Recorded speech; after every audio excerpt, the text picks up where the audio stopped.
Well, good afternoon. I'm Roland Anglin. I'm the Dean of the Maxine Goodman Levin College of Urban Affairs, and welcome.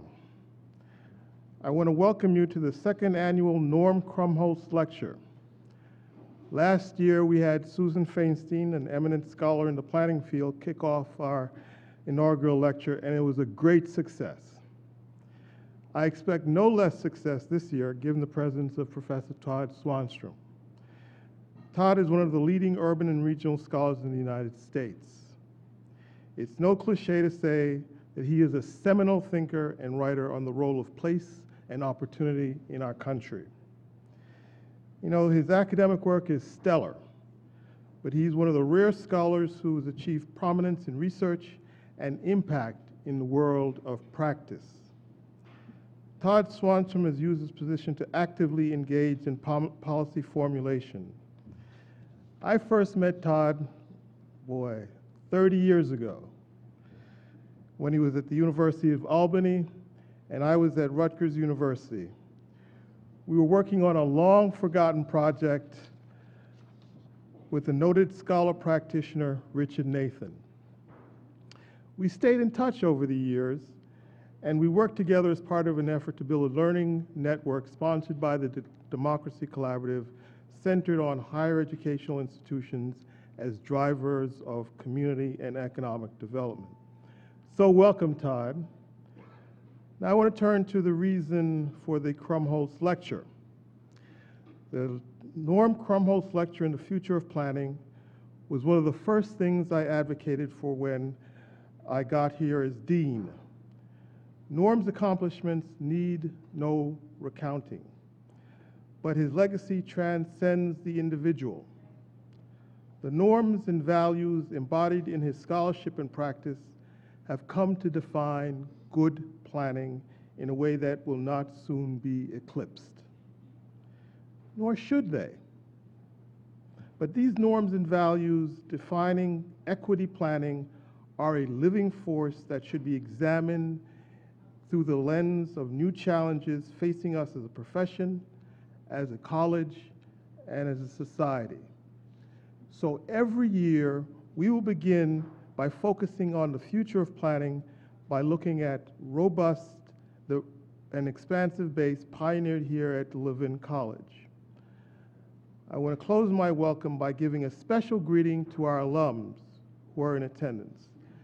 This is homecoming week, and we know that we are proud of your accomplishments and your impact in the world beyond these walls. So welcome, and hope you will have a great afternoon.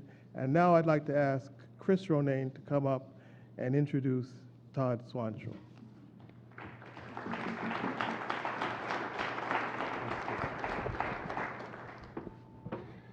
Thank you, Dean, and good afternoon, everybody. I am delighted to be here for the second annual Equity Planning Symposium, and among other things, every year it's a chance to say thanks to Norm Krumholtz. I won't belabor it, but he knows how I feel about him. I had the great distinction to be his graduate assistant here at the Levin College, and was always reminded of what a privilege that was. I'll never forget being in the little red brick building next door and seeing a stream of SUNY Buffalo students walking through on an exchange between Levin and SUNY Buffalo's planning program. And every one of the students was armed with their book, their copy of Making Equity Planning Work. And I'll never forget how proud I was to be his graduate assistant as they were streaming in to see the great Norm Krumholtz. The same year I went to the APA, National APA Conference. The first year I got to go, I went as a student with Student APA, and I quickly realized you couldn't get through a crowd with Norm Krumholtz because everybody wanted to stop and talk and get his advice. That was in Orlando that we were there, and I missed the next session, but it was worth every minute of it.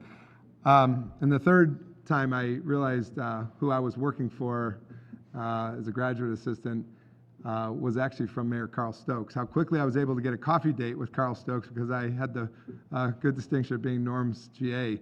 And what great respect the legendary Mayor Carl Stokes had for Norm. And then heard again from his son this past summer with the Cuyahoga 50 celebration when Cordell Stokes, son of Carl Stokes, and Chucky Stokes, the nephew of Carl Stokes, came in and gave a great talk about their dad and their uncle at Nautica Pavilion about the river and about Mayor Stokes' relationship with the river and what he did to advance our city and clean water and the environment vis-a-vis that crisis. And then Cordell walked off the stage and he says, "How's Norm Krumholtz doing?" I said, "Pretty good. I don't see him as much anymore. He's got a girlfriend he's out of town sometimes with, but pretty good as far as I know." And he said, "Well, when you see him," and I did tell Norm this, he said, "Tell him he was my dad's favorite cabinet member." So that's Norm Krumholtz. Thank you for putting us on the map at Levin College, and thank you for putting a conscience in our minds as students and as students of you always in life. It is good to be here for the second year and co-chair this with Dean Anglin. I'm really excited about what we're about to hear from Todd Swanson and the panel discussion subsequent. It's also APA Ohio's week. I see Chris out there. Chris Dursey, thank you. We are happy that you're here. Maybe some of you came by way of the state conference that's going on, but this is, I think, a really great opportune moment to kick it off a day early with APA Ohio. We're here, to talk further about equity planning today and the relationship with the conundrums of gentrification and other matters in the urban dynamic here in Cleveland and beyond.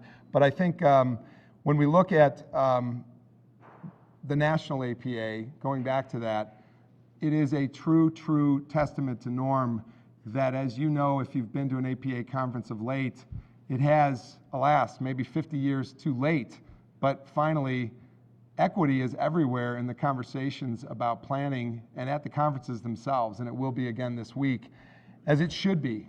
Just as economic development is and transportation is and the environment and regional neighborhood planning, equity should not only be a cohort that we learn about, but it should be integrated throughout all of those programs in our discourse nationally, regionally, and locally.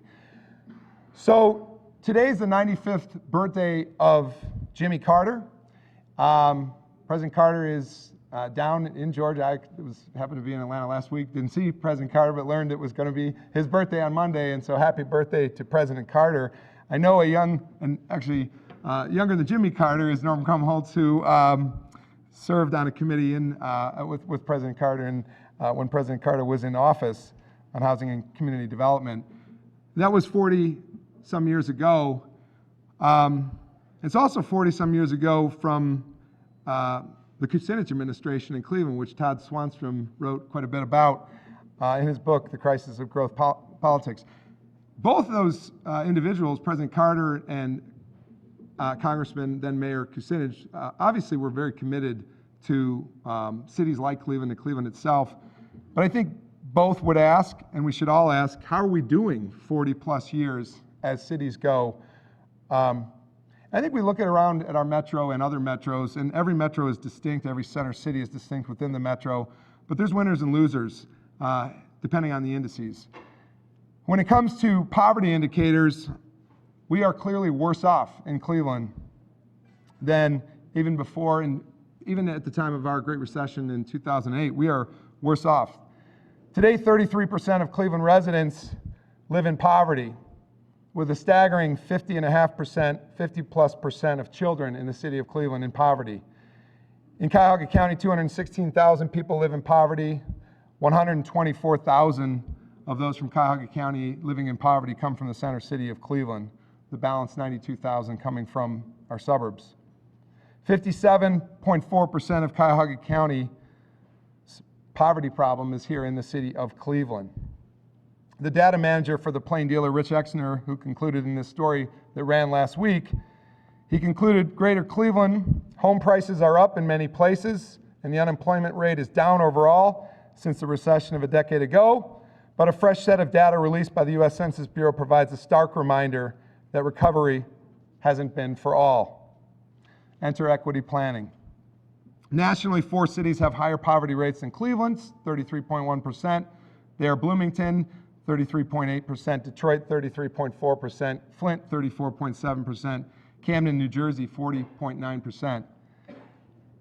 I was asked to just make a couple of maybe provocative comments before introducing Todd, so Aaron, wherever you are, that's what I'm doing. This next part, perhaps provocative, perhaps controversial, but perhaps a conversation starter to flow through Keisha's panel and with Norm and Todd.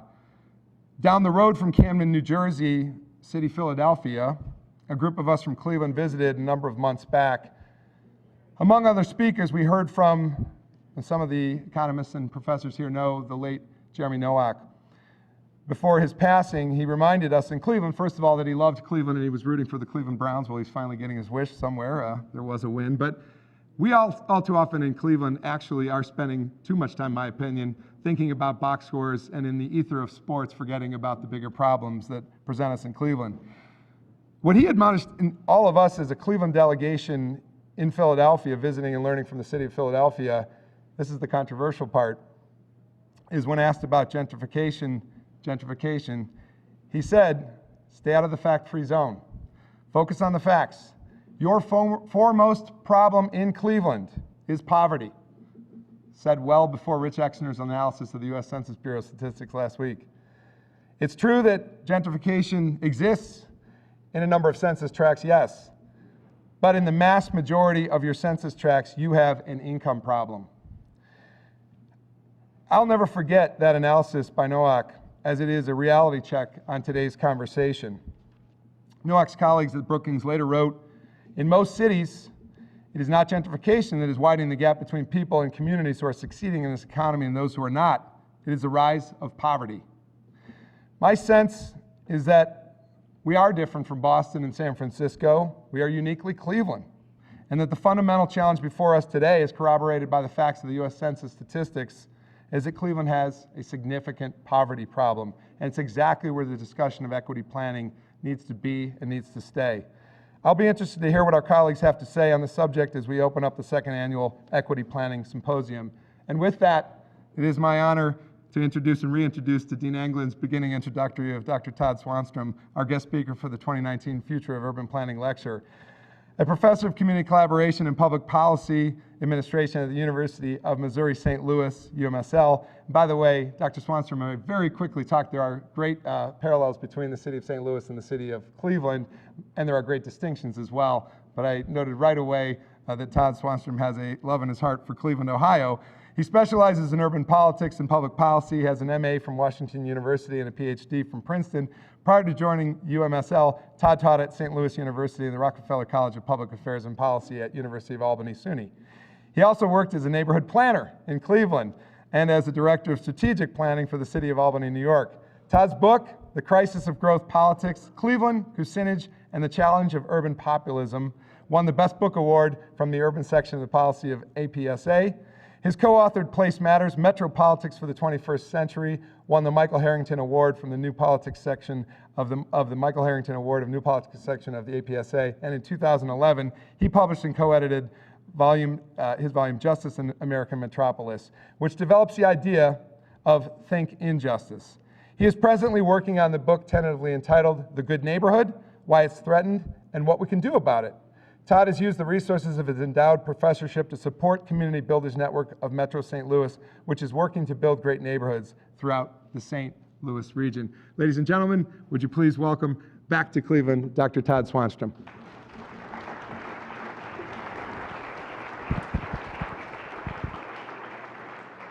Thank you. Is this mic working? Oh, okay, great. Wow, good technology. Thank you for the generous introduction, Chris and Roland. Thank you. It's so great to be back in Cleveland. 40 years ago, Cleveland changed my life. Just a quick story. In 1979, I was a student in political theory at Princeton in the Department of Politics, and I tried to come up with a dissertation topic, and every topic I came up with kind of went like this. They're supposed to go like this, right? And I was pretty frustrated. I was driving a taxi and I put food on the table, and I was walking the streets of New York one day, and I ran into this big, tall guy, a friend of mine in the graduate school at Princeton, by the name of Ron Berkman. I think you've heard of him. I didn't think he'd be here, but Ron asked me, well, would you be interested in maybe working on an article comparing Cleveland and New York? And I've been talking to The Nation magazine, and what do you think about this, Todd? So we sat down and we wrote this article we published it called A Tale of Two Cities, which is probably the most cliched, overused title for an article, now. Apologies to Charles Dickens, but it fits so well, sometimes you just have to use it, right? So after we published this article, I said to myself, well, maybe I should write a dissertation on Cleveland, right? You know, on Earth. This is pretty interesting stuff. So I wrote a letter to the mayor of Cleveland, Dennis Kucinich. Dear Mayor Kucinich. I attached a copy of the article, which, by the way, generally had a somewhat favorable view of Kucinich compared to Koch, right, in terms of tax abatements and things like that. And I said, I'd be willing to work for your administration for free if you let me come and study your administration and write about it in my dissertation. And about a week later, I got a call from Bob Weissman, his chief lieutenant, offering me a job over the phone. I hadn't mentioned it to my wife at the time, but which I don't recommend you doing this, by the way. You want to warn them if you're applying for a job in Cleveland, especially if you don't live there at the time, right? So it's a little bit of a shock to her. And within a week or so, I got in my Volkswagen and drove to Cleveland to take a job in city government. I remember going up I-77 and looking at the smokestacks, you know, spewing smoke out, and I thought, wow, you know, I'm coming to the industrial heartland to be with the working class, you know, struggling against the corporate elites. It turned out the Kucinich administration was a little more complex than that if you read my book, but at least had that sense in the beginning. I worked in the CETA program in the Community Development Department as a neighborhood planner, wrote my dissertation on the Kucinich administration, and as Chris mentioned, you know, published it as The Crisis of Growth Politics. And it was at this time that I met this gentleman, Norm Krumholtz. I interviewed you, if you remember, for my dissertation. Just as important, I read a bunch of the policy planning reports that your staff had put out over the years, which were absolutely eye-opening. They are written in plain English, which is really a breakthrough in planning reports. And they really helped me to understand what was going on in the city of Cleveland. When Roland asked me if I'd be willing to do this, as soon as you mentioned the Norm Krumholtz lecture, I said, well, yeah, you know, of course, I'll do it, you know. There's no doubt one of the favorite people in the whole world. It's just an honor to be asked to deliver this lecture, Norm. And you've been a mentor to a lot of people and a model. You've done this for over a half a century here in Cleveland. And, you know, thank you for not giving up, you know, all those years. All right. So it really is an honor to be selected for this. So just a quick heads up on my plan for today. First, I want to contrast what it was like in 1979 and what it's like in 2019, okay? There's a change. We're in a different kind of city today. Then I want to talk about how equity planning needs to adapt to the new circumstance. It was really born in the 70s. It was born in the period of urban crisis. We're in a different period now, but we'll talk about that. And I want to talk about what I call the gentrification conundrum and the kind of dilemma that gentrification and the way we think about gentrification presents for equity planners. I'm going to focus my comments on St. Louis and Cleveland, but I believe that they have broader implications, but we can leave that aside for Q&A. And then at the end, I'll talk about some possible policies and maybe linguistic practices for dealing with the issues of gentrification, because there are symbolic issues that are just as important, I think, as the substantive issues. So let's start by talking about 1979, when I arrived in Cleveland. What was it like? I mean, it's hard to put your head back into what it was like in the 1970s in cities around the country, especially older industrial cities. White flight, middle-class flight to the suburbs, massive, rancorous race relations, riots, deindustrialization, fiscal crisis. I mean, it was intense, folks. Here is a map of population trends in Cleveland and St. Louis, and you can see the steepness of that line in the 70s. The graph doesn't really give you a sense of it, but let me give you some numbers that should, if you think about it, that should just absolutely shock you. Cleveland lost 24% of its population in the 1970s alone. In one decade, about 1/4 of the people left the city, okay? St. Louis, by the way, beat you. We lost 30%. We are the #1 shrinking city in the world. From peak to trough, St. Louis has had the biggest drop in the entire world, according to a study of shrinking cities around the world, right? Cleveland is right up there, but it's hard to really understand how difficult it was back then. And of course, we had a certain amount of mordant humor that we used back in the 70s. Some of you will remember these. Some of these jokes will be tasteless, but it gives you a flavor of the times, right? I mean, you almost had to had to have a sense of humor. One of the jokes was, well, the last person to leave Cleveland, please turn out the lights. You've heard that before. And if 1/4 of the people leave in 10 years, it's almost not a joke, right? Let's see here. What's the difference between Cleveland and the Titanic? You all know that. Cleveland has a better orchestra, right? Yeah. So we would joke that planners were rearranging the deck chairs on the Titanic, right, Norm? And then the most off-color joke, which I'm going to tell anyway. It's like the old SAT exam. Which of the following does not fit in the sequence? Syphilis, herpes, AIDS, or a condominium in Cleveland? The answer is syphilis, because it's the only one you can get rid of. Okay, take you a while to figure that out. But anyway, these are all tasteless jokes. But so, getting a little more serious for the moment, how do we think about this process of urban decline? How did we conceptualize it? What was the dominant school of thought as we talked about this? And it was really originating from the Chicago school. I won't go into all the roots. This is concentric zone theory. This idea, it's a basic idea, we're all aware of this, that cities grow outward, right? That they have at the core, they have in the middle of the city is the downtown area, the central business district. Then you have a second zone, which is factories and abandoned buildings and deteriorated housing. Then you have working class housing, then you have residential zone, and finally you get out to the higher income residential areas on the outskirts. And according to the Chicago school, it's very straightforward, right? What is urban decline about? As people's incomes go up, they naturally want to move to newer housing, move to areas with more greenery, right? Move out of the old, obsolete housing. So according to the Chicago School of Human Ecology, the basic framework here, new is always better than old, single use is always better than mixed use. That is, people prefer to live in areas without industry and commerce mixed in, right, with residential areas. They're always going to prefer a modern city which has sorted out the functions so they don't interfere with each other. We don't have kind of industrial pollution and everything. And homogeneous is always better than diverse. Human beings prefer to be with others, birds of a feather flock together, so that racially diverse neighborhoods are going to do less well than homogeneous neighborhoods. And that includes ethnicity as well. So you have new is better than old, single use is better than mixed use, and homogeneous is better than diverse. So what does this create? A kind of neighborhood life cycle theory, which grew out of the Chicago school. And by the way, this theory was stated very directly in 1975 in a report by the Housing and Urban Development, U.S. Department of Housing and Urban Development. This is how neighborhoods change, right? They go through a life cycle. And they start out as healthy neighborhoods. They start to decline. They decline more. And then eventually you reach a stage of abandonment. After all, obsolete housing is obsolete, right? It's old-fashioned. It doesn't fit the modern times. It's going to need to be torn down. And then, of course, what we get is urban renewal. And we need to clear the land.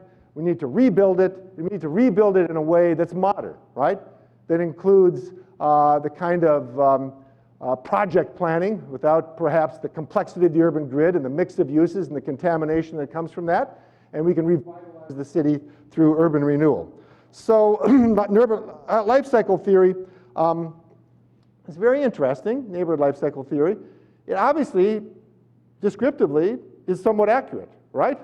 There's no doubt that many old neighborhoods have been abandoned and bulldozed. In fact, people are moving outward all the time, right? So clearly, it's tapping into something that empirically, at least, is true, right? Higher income people tend to move further out into new housing on the suburban fringe. There's no doubt about that. So it's no doubt that in some ways, it's descriptively accurate. And racially integrated neighborhoods often don't do well. Whites often flee. There's decline, right? So there's a real truth to this, this theory. On the other hand, and I can't go into all the details here, but the theory is deeply flawed, right? It's really problematic, and it's problematic in ways that parallel the way I think the way we talk about gentrification is problematic, okay? So keep that in your heads, right? What is the problem with the Chicago School of Human Ecology and this notion of concentric zone and neighborhood life cycle? First, it became a self-fulfilling prophecy. Those of you who know, how many of you know about the HOLC and the security maps and the way they were influenced by the Chicago School, Homer Hoyt, who advised the HOLC in the 1930s to create maps that mapped out the risk of mortgage failure. of a mortgage default by neighborhood, right? And those maps were used to determine when the federal government would give FHA and VA mortgage insurance. And they discriminated against neighborhoods that were racially diverse, that were a mix of use, and that were older. Because they assumed that older neighborhoods that mix uses, right, have commercial and other functions mixed in with the neighborhood, and are old, are not going to do well. But it's one thing to have a theory about the world, right? It's another thing to have the full faith and credit of the federal government behind your theory and making sure your theory comes true, right? Does everybody get that? So it wasn't like they just stood back and looked at the world and said, my theory reflects reality. They shaped reality through their theories. It was a massive program. It influenced private mortgage lending as well. Those were maps were used well into the 50s and 60s. The same sort of, the underwriting by private mortgage brokers was based upon this kind of notion, right, that certain kinds of neighborhoods are not going to do well. And that's where redlining came from, and we talk about redlining. So that's one of the problems with the theory. It was actually used to shape reality, not just reflect reality. And secondly, urban renewal. It justified that land clearance and urban renewal at the end of the chain. When you get to a neighborhood that's very old, right, somewhat deteriorated, the conclusion was, of course, we've got to bulldoze it and clear it and build a new neighborhood, right?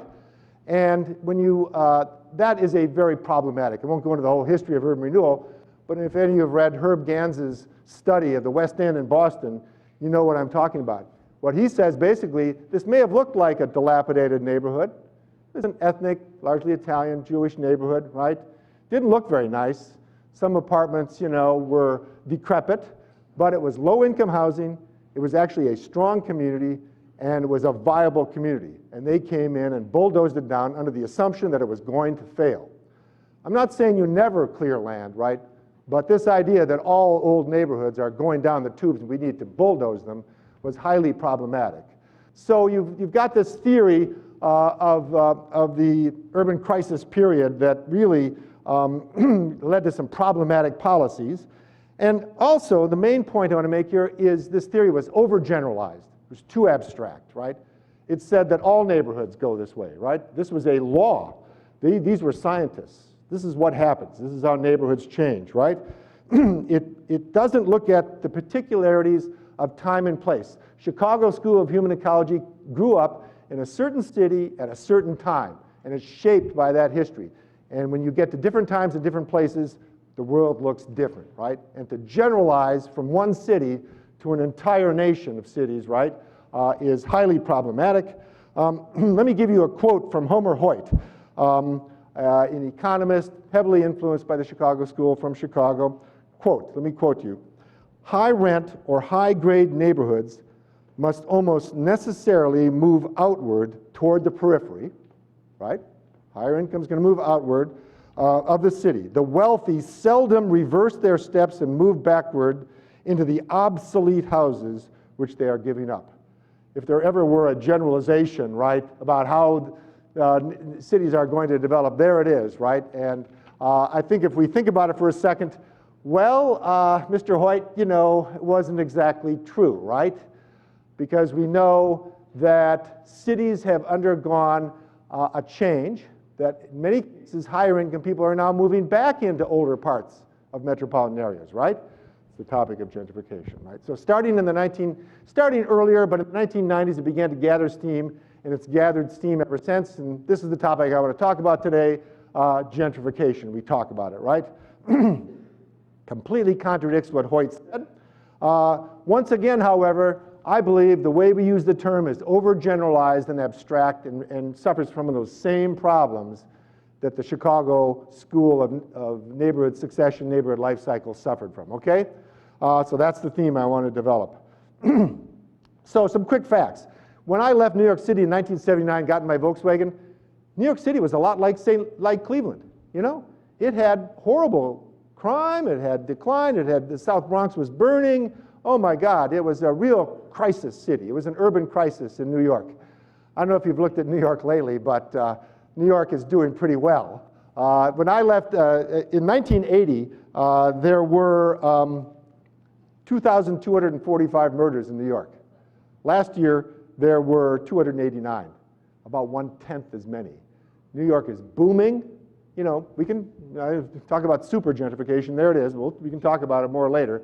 But this city is in a very different situation. I remember I read the Downs and Bradbury have a book on urban decline back in the 70s, and Boston was rated the most disadvantaged declined city in the country, ahead of St. Louis and Cleveland. Not so true today, right? So something happened in some cities, but it actually didn't just happen in some cities. It happened in cities all across the country, including older industrial cities like St. Louis, right, and Cleveland.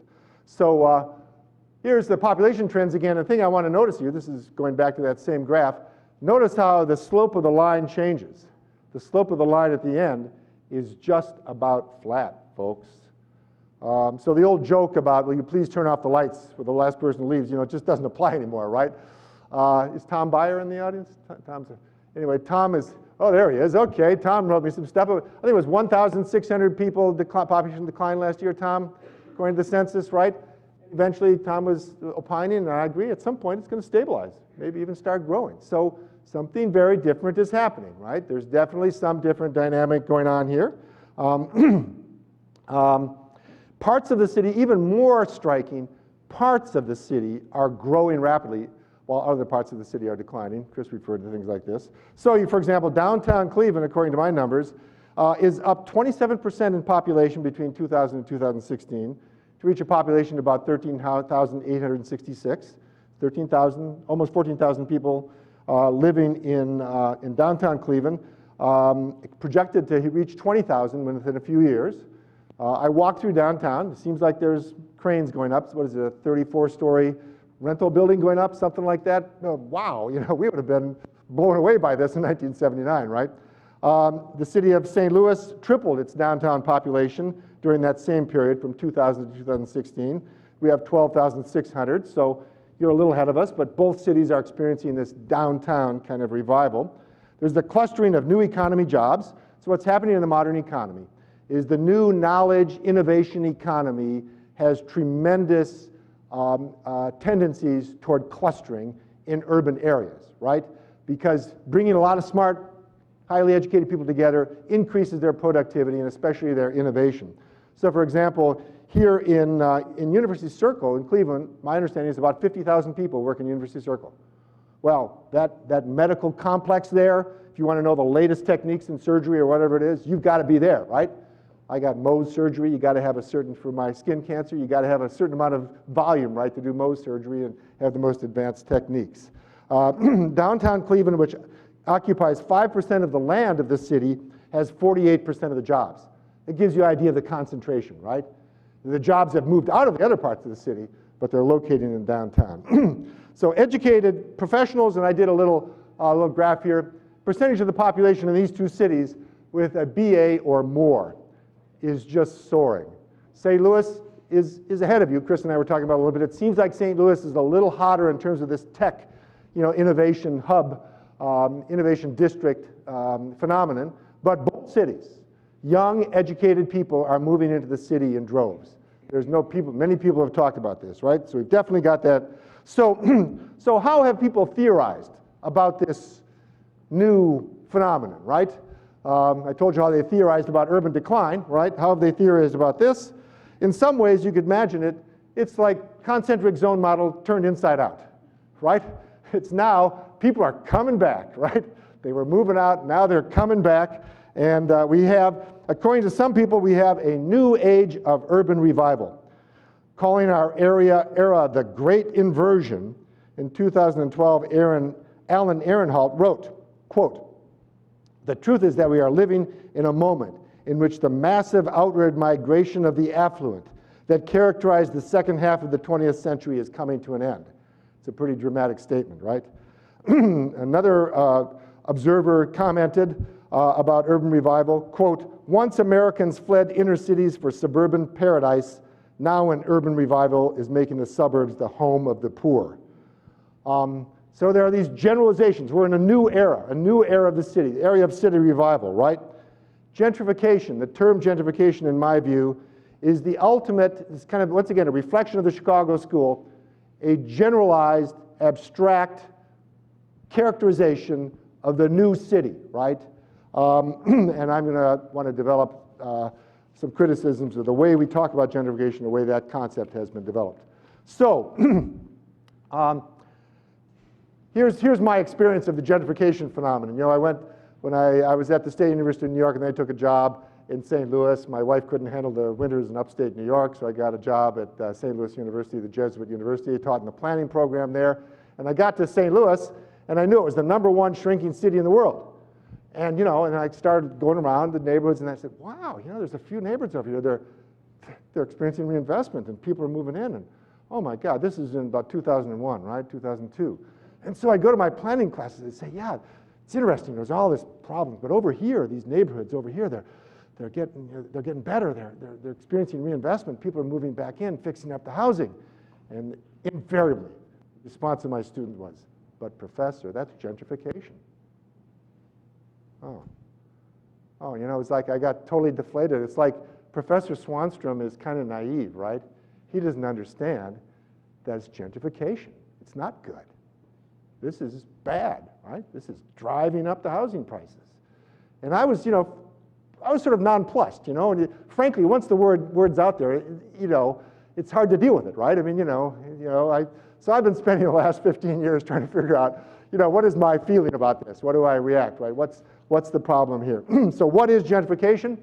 Well, this is the origins of the term. A lot of you know this. 1964, Ruth Glass, sociologist, wrote a book about London, wrote this: one by one, many of the working class quarters of London have been invaded, notice the word invaded, by the middle classes, upper and lower. Shabby, modest mews and cottages have been taken over when their leases have expired and have become elegant, expensive residences. Once this process of gentrification, the first use of the word, she invented the term, there it is, gentrification, starts in a district. It goes on rapidly until all or most of the original working class occupiers are displaced. This is 1964, right? And the whole social character of the district is changed. Little did Ruth Glass know she was coining a term that would go around the globe and become one of the most talked about phenomena with that term gentrification in the area of urban studies, right? It was a phenomenal invention of a word. I wish I could invent a word like that, right, that everybody used, 30, 40, 50 years later, right? I haven't quite got there. So you notice the word invasion, the word displacement. It's not just physical gentrification. The whole social character of the area changes, culturally, socially.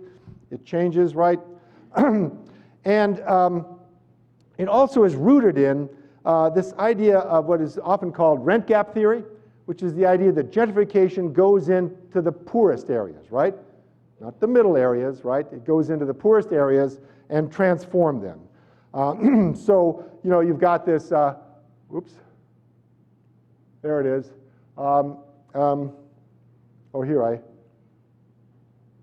According to Ruth Glass, we now have a new version, right, of neighborhood life cycle theory, if you follow this concept of gentrification, is that as neighborhoods go down, they get to a phase of accelerated decline, and bam, in come the gentrifiers, right? In come the developers, in come the banks, in come the gentry in to settle in those neighborhoods that have been disinvested. So that looks a little different than urban renewal, but it's got a similar kind of quality to it. If you read the literature, it's highly determinist, right? It's got a lot of force behind it. It's very hard to change it once it gets going.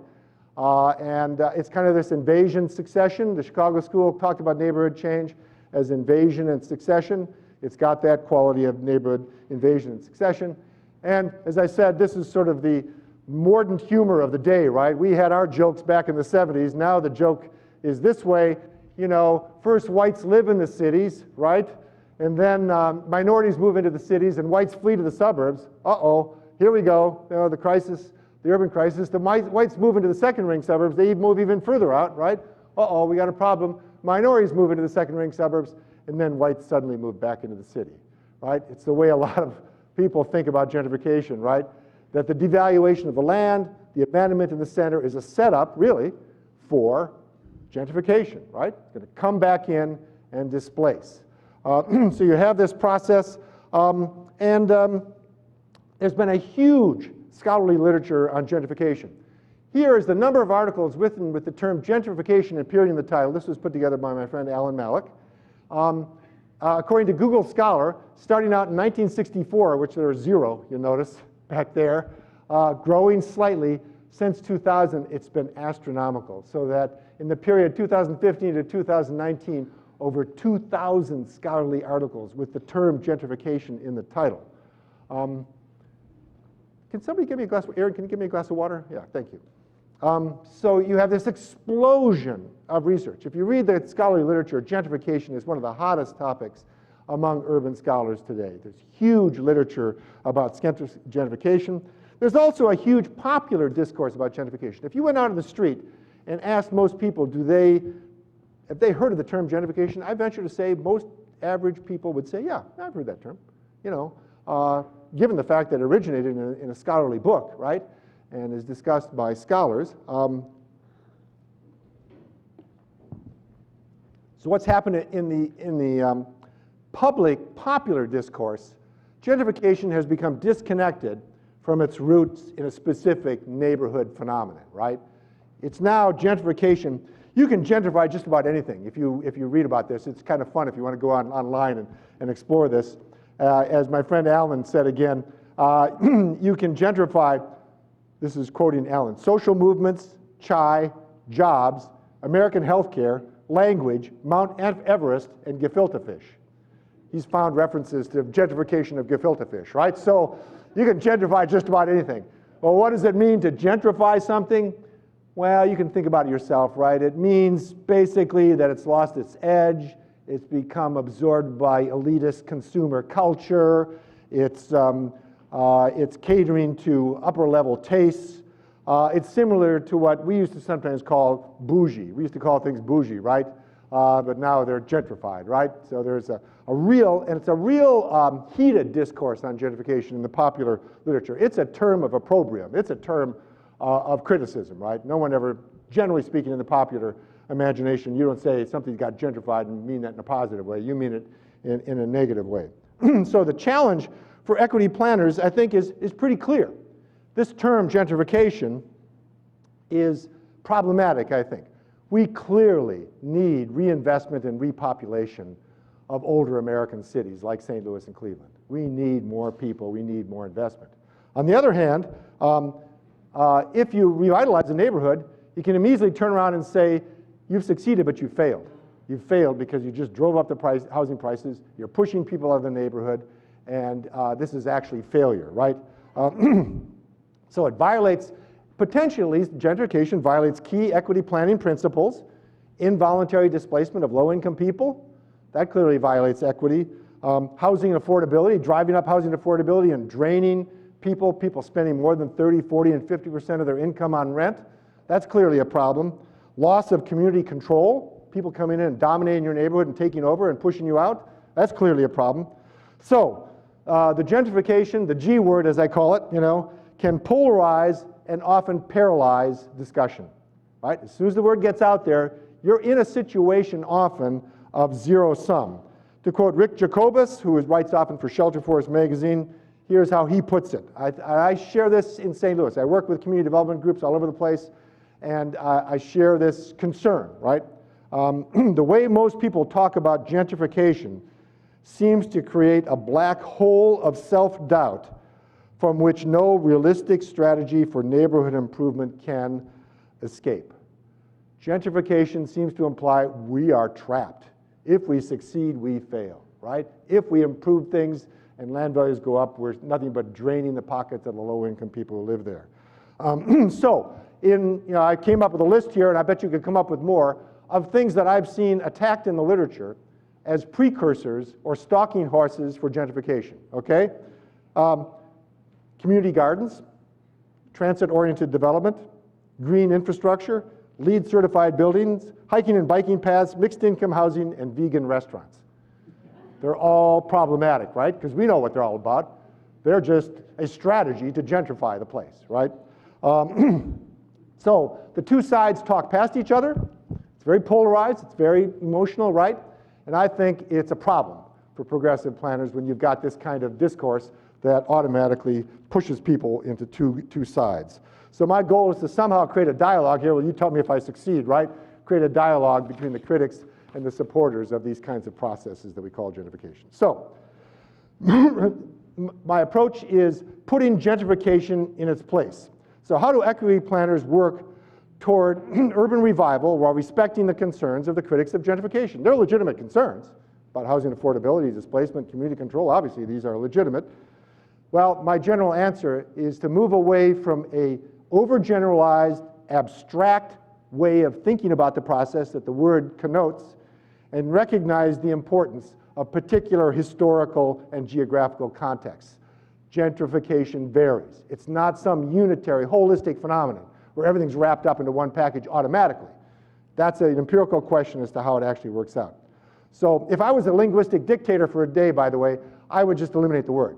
You can't use the word anymore. I would say, get rid of that word gentrification. I think it's become so meaningless and so generalized, right, and so kind of fraught that I'd just soon get it out of the language. But of course, that horse has left the barn, right? I ain't gonna do it. So the question is, what do we do then? By the way, Eskimos have 50 plus names for snow, but we only have one name for neighborhoods that are socioeconomically ascending. Gentrification, right? We've got to have more nuance than that. We've got to be more sophisticated, right? So the traditional concept wraps many different contingent phenomena that could vary from one context or time. They wrap it all into one concept, right? Into one deterministic, holistic process. The movement of higher income households into older urban neighborhoods, the automatic displacement, physical, cultural, social, and political, and a process that occurs with rapidity. It's fast. You remember in the Glass definition, she says that. She says it happens fast. All those things, the speed, the displacement, the cultural effects, all those things, I want to say, well, let's study and see what actually happened, right? And not assume that in every case they're wrapped up with gentrification. When I use the term gentrification, and this is really important, when I use the term gentrification, if I had go, I want to put, like air quotes around it, right? Gentrification, okay? And what I mean, when I use the term gentrification in the rest of this talk, what I mean is the movement of higher income households into older, lower income neighborhoods. That's what I mean.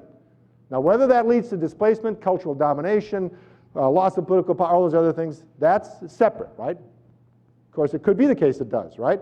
But when I use the term gentrification, I'm going to say the core idea of gentrification is this idea of higher income, often higher educated households moving into lower income, older urban neighborhoods. The first point I want to make, historical context matters. Okay, this talk is an intelligence test, okay? We're going to test your intelligence. You all know this quote, right? F. Scott Fitzgerald, the sign of a first-rate intelligence is the ability to hold two opposed ideas in the mind at the same time and still retain the ability to function. Okay, ready for this? It may sound easy, but it's not. It's like rubbing your head and patting your stomach at the same time. It's very difficult to do. I'm serious. Intellectually, it's challenging. It's not just like, well, there's this and there's this. It's actually difficult to do. So we are in an age, in short, of simultaneous de-urbanization and re-urbanization, of vacancy and abandonment and gentrification and revival, okay? We are in a simultaneous age, so there it is, folks. It's both happening at once, right? They're going in two directions. I have one arrow a little bigger than the other for a reason, but for the moment. And here's the important point. These different historical periods are layered on top of each other. The older period of the urban crisis that we talked about before, what it was like in 1979, that's still going on, folks. It's still there. That was a traumatic period. People's racial opinions have been influenced by that period, that traumatic period. Whites and blacks, right? It was a perfect storm of race relations where you had African Americans moving into American cities to take industrial jobs. As soon as they get there, they have the rug pulled out from underneath. You get deindustrialization. Right after that, we pass the civil rights laws, which enables them to move into neighborhoods, right? And then we do urban renewal and push people out of their homes. Wow, talk about creating rancorous race relations. That's a perfect storm. And we still live with the aftermath of that. That has influenced people's race perceptions, their perceptions of neighborhoods, right? That period, which was one particular historical period, a constellation of forces, right, that created very, very problematic race relations at that time. So we have to take this into account. The strength of the forces varies clearly. As I pointed out, New York City is clearly, the arrow in New York City going in is much stronger, right, compared to the arrow going out, relatively speaking. Here in Cleveland and St. Louis, the arrow going out is probably bigger than the arrow going in, right? In fact, I think it's significantly bigger. I'll get to that in a second. So gentrification displacement pressures are, the first point I want to make is, in older industrial cities like St. Louis and Cleveland, gentrification displacement pressures are surprisingly low. This is where I get into controversial remarks, but I'll prepare your criticisms, right? So we can continue the conversation at the end. So I studied 4 gentrifying neighborhoods in St. Louis. And basically I chose these neighborhoods because they've had extraordinary increases in young, educated people with BAs or more, right? We're talking, huge increases in these neighborhoods in St. Louis. You've got some of them here, I'm sure, in Cleveland as well. Young millennials, college degrees, right? They're moving to these neighborhoods. That's where they like to live. These are 4 neighborhoods in St. Louis. Home values are up significantly. You can see the column of median home value, the increase in median home value, much bigger than the citywide average, right? In each case. So in each case, home values have been going up significantly. And of course, if you are a lower moderate income person, you owned a home, that means your taxes are going up. To me, it's not nearly as problematic, because you can obviously make money by selling your home, right? So I realize you might be forced to move, but you're going to make some money. I don't know, it's complicated, right? But with regard to, I think that the home increase in home values is not so problem. What we're really interested in is increase in rents. What's happening to the increase in rents? It turns out that there is an affordability crisis in St. Louis, and I'm sure there's an affordability crisis in Cleveland, right?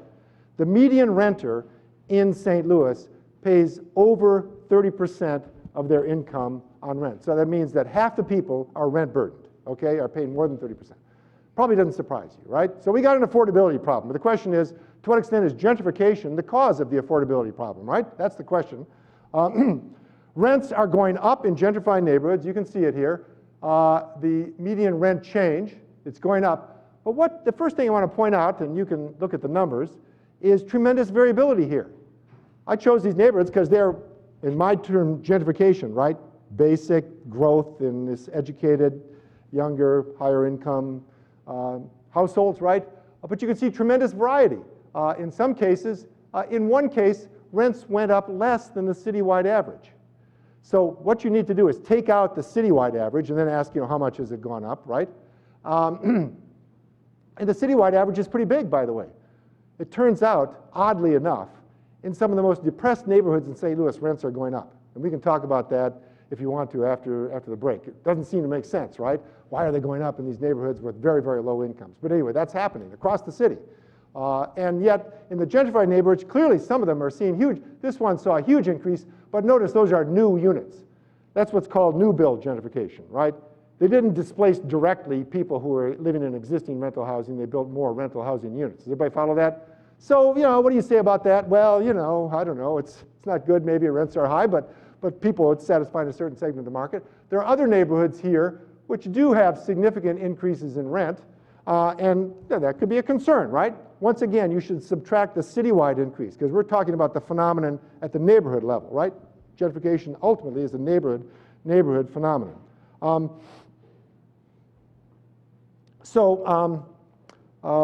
It turns out that if you look at Shaw, which is one of the most, right here, which saw a significant increase. This is, by the way, controlling for inflation over a 17-year period. So I wouldn't call these rent increases, really astronomical, but anyway, they're there, right? It turns out that the median rental unit in Shaw is affordable to somebody making about 50% of the median income for the metropolitan area. So even though rents have gone up, the rents are still pretty affordable. They're affordable for people making 50%. That's called low income, isn't it, in the federal guidelines? The other thing that's going on here with regard to affordability is, which I want to point out, is that gentrification is occurring in neighborhoods that are already pretty strong.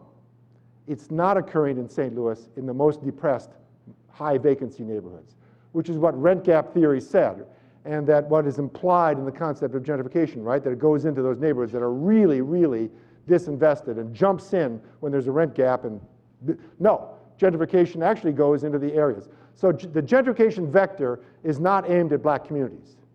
It's aimed in cities across the country, not just St. Louis, by the way. It's aimed at communities that are located in parts of the city that are often actually fairly racially diverse and whose urban fabric is intact, right? It doesn't target. There is, in a study we did of gentrification in St. Louis, we found that not a single census tract that was majority black in 1970, got to think about this, that was surrounded by other majority black census tracts gentrified or rebounded, as we said, right? Not a single one. There is not a single neighborhood north of Del Mar that has experienced gentrification. It is a gentrification-free zone.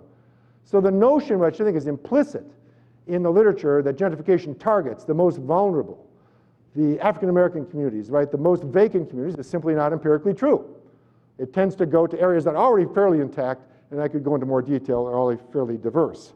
So the main cause of housing unaffordability, is, by the way, renters' incomes in the city of St. Louis, 2000 to 2017, controlling for inflation, went down 8%. Renters' incomes are going down. Rents are going up, right, across the board. Those two things by themselves is enough to create an affordability problem. So the main cause of housing affordability is not rising rents in gentrified neighborhoods. It's poverty, as Chris was saying, right? It's the fact that people don't have enough. 46%, according to my data, 46% of Cleveland households earn less than $25,000 a year, according to recent ACS data. That means that they can afford a total of $625 a month for an apartment, plus heating, plus electricity, right? Do the numbers sometimes, and try to manage an apartment building with rents that low. You'll find out how difficult it is, right? So the main problem of affordability is not inadequate supply of affordable housing, it's inadequate demand or income to buy good housing, right? So the displacement, so the displacement related to disinvestment. So if you want to see what is the main cause of involuntary displacement, there are many households that are forced to move. There's tremendous churning in low-income communities. For the most part, it occurs not in gentrified neighborhoods, which are actually relatively stable. It occurs in neighborhoods that are experiencing rapid growth in poverty and vacancy and abandonment. That's where you get this involuntary displacement, the churning. As Tom Byers pointed out again, you know, we're still overproducing housing, right? In the Cleveland area, we're producing more units of housing than there are new households in the region, which means we automatically have vacancy and abandonment, usually in the older parts. So that old urban crisis is still going on, right? Under the radar, it's still pushing along. We're still overproducing housing on the suburban periphery, which leads automatically to abandonment at the center. Gentrification forces in St. Louis, Cleveland are leaking to the suburbs. According to my data, 24% of city jobs that are located in the city of Cleveland are held by residents of Cleveland. That means 76% leak out to the suburbs, right? In the case of St. Louis, only 24% of the jobs in the central corridor, which is our area of tech employment, right, are held by city residents. So we're leaking out most of the gentrification phenomena out to the suburbs, right? I wish more of those folks would come and live in the city, right? So we really have a problem.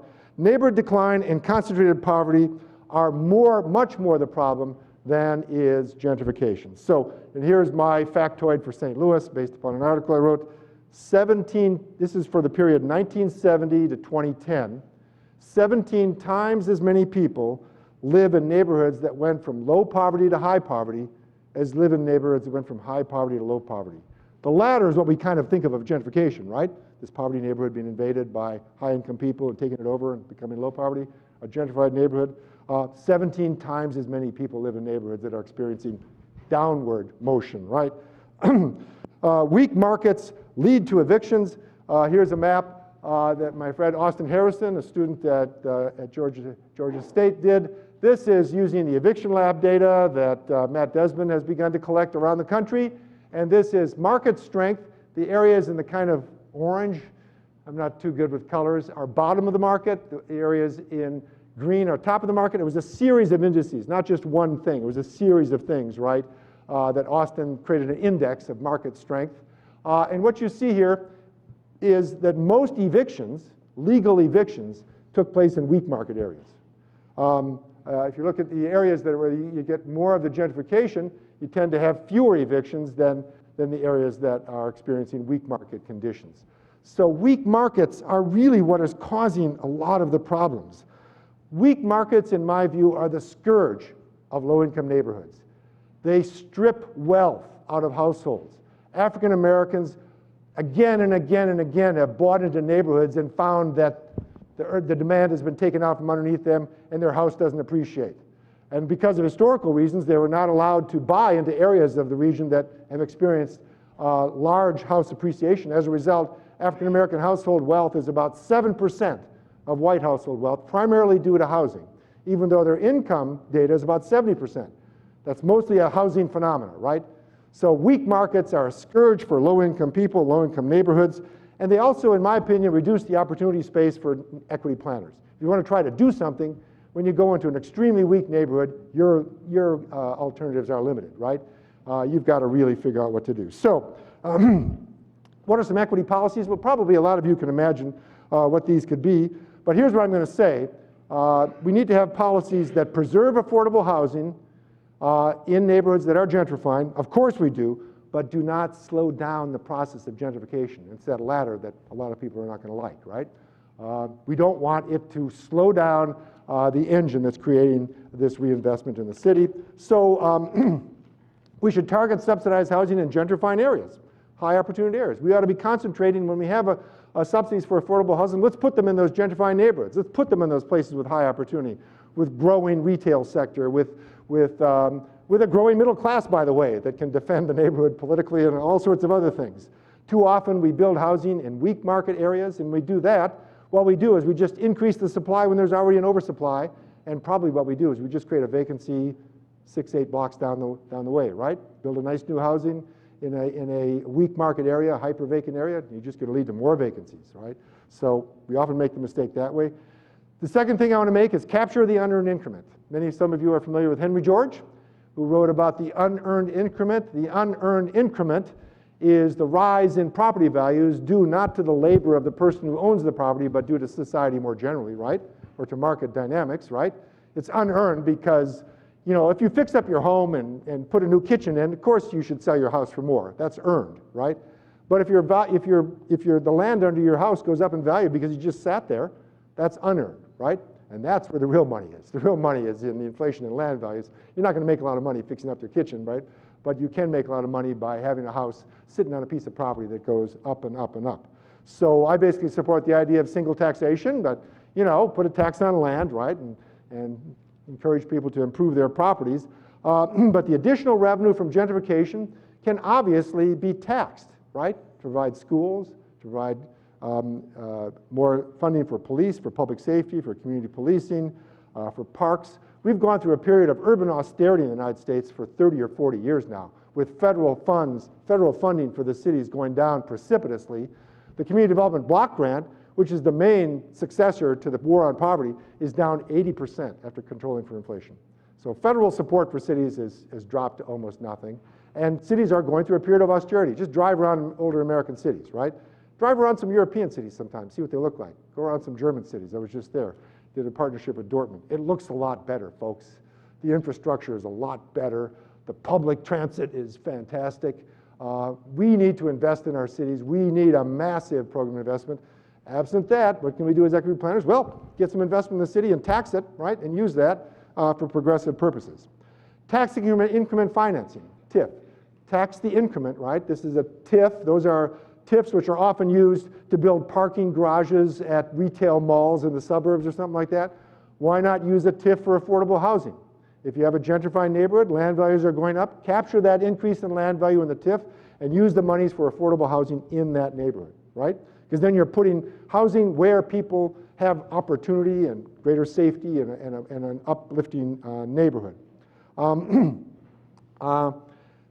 So the nice thing about TIFs is that unlike inclusionary zoning, which I generally like, but inclusionary zoning is going to chill the market a little bit, right? It's going to say to the developer, TIF, the developer doesn't even notice it. The developer's going to pay the same taxes they've always paid, right? Just so happens the money's going to go for affordable housing, right? So it offers some real advantages to that.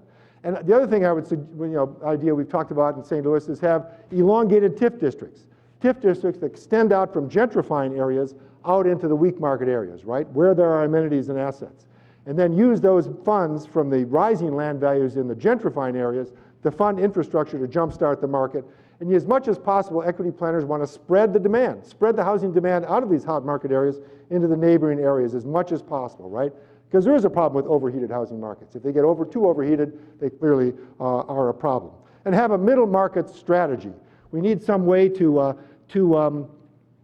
I gotta wrap up pretty quickly here. We need some way to deal with neighborhoods that are threatened by urban decline.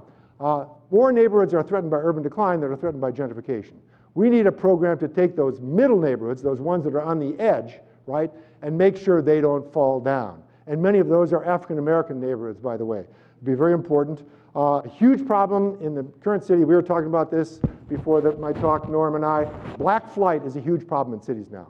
The black middle class is moving to the suburbs, and we have black flight to the suburbs, and we have this white movement into cities, right? So we're getting a very different set of dynamics. We need to do something about that.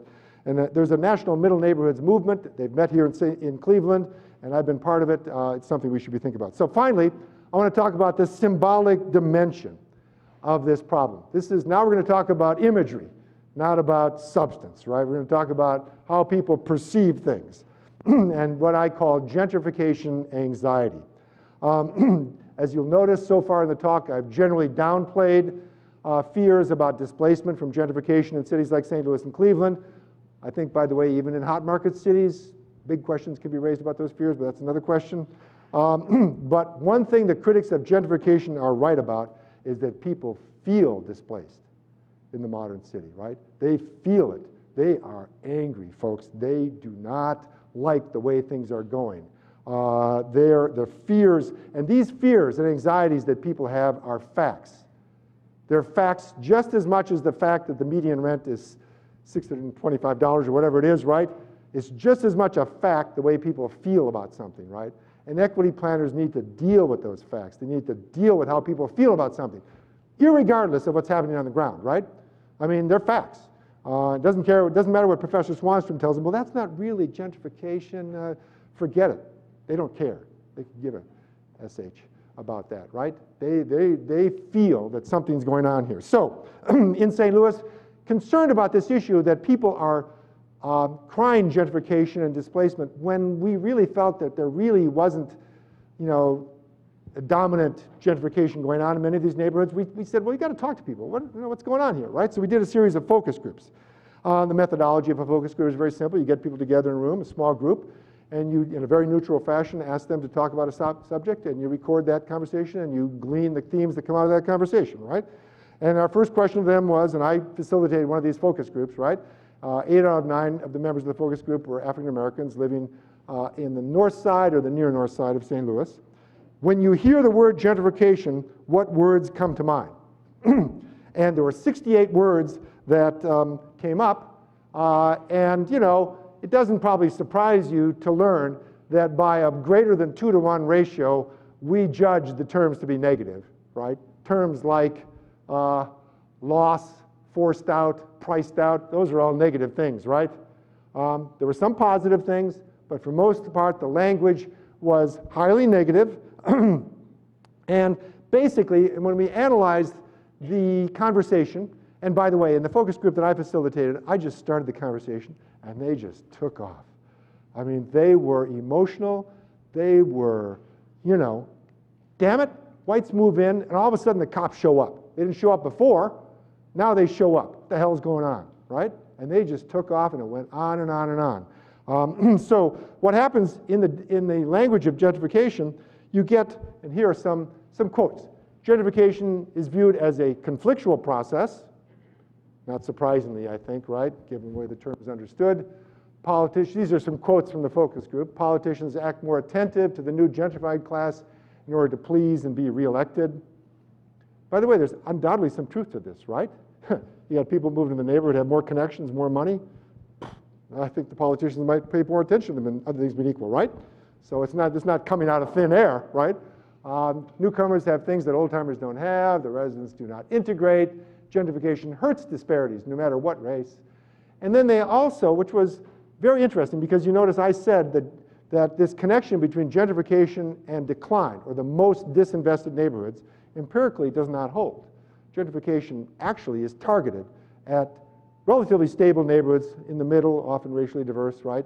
But they clearly felt that gentrification was closely related to decline. In fact, they couldn't talk about gentrification without talking about disinvestment and decline, okay?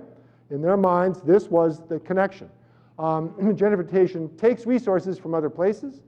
In some ways, corporate takeover under gentrification can cause deterioration.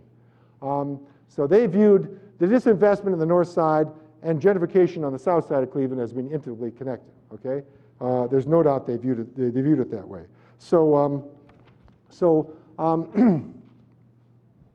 as I said, these are facts, right? We got to deal with it. If we're planners, we got to deal with the way people really feel about what's going on, regardless of its relationship with any theory or empirical facts about gentrification.